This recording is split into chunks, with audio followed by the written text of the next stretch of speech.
मित्रांनो, जर आपल्याला एका सेकंदामध्ये संख्या विशेषण, गुण विशेषण किंवा सार्वनामिक ओळखायचं असेल तर बघा आता कसं. जसं बघा इथं गुण विशेषण आहे तर लगेच इथं शब्द आपण घेऊ शकतो बघा हिरवा, पेरू.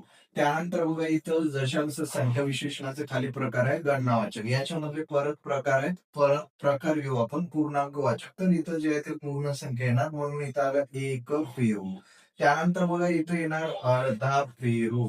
इथे येणार बघा अर्धा पेरू. त्यानंतर साकल्यवाचक म्हणलं तर जेवढे आहे तेवढे म्हणून इथं शब्द घेतला मी दोन्ही पेरू. त्यानंतर बघा परत क्रमवाचक आहे तर संख्याचा क्रम असणार तर इथं आलं बघा दुसरा पेरू. त्यानंतर बघा समोरचा शब्द अवृत्तीवाचक आहे म्हणजे इथं घेऊ आपण तिप्पट पेरू. त्यानंतर बघा समोरचा शब्द आहे पृथक तत्ववाचक संख्याचा गट इथं घेतलं दोन दोन पेरू. त्यानंतर बघा परत इथं अनिश्चित आहे तर इथं दशांश काही पेरू असं आपल्याला शब्द घेता येतो. सार्वनामिक विशेषण तो पेरू किंवा परत त्यांचे पेरू असे शब्द जे आहेत ते आपल्याला इथं घेता येतो. तर लगेच बाकीचं समोरचं आपण समोरच्या लेक्चर मध्ये बघू. थँक्यू, धन्यवाद.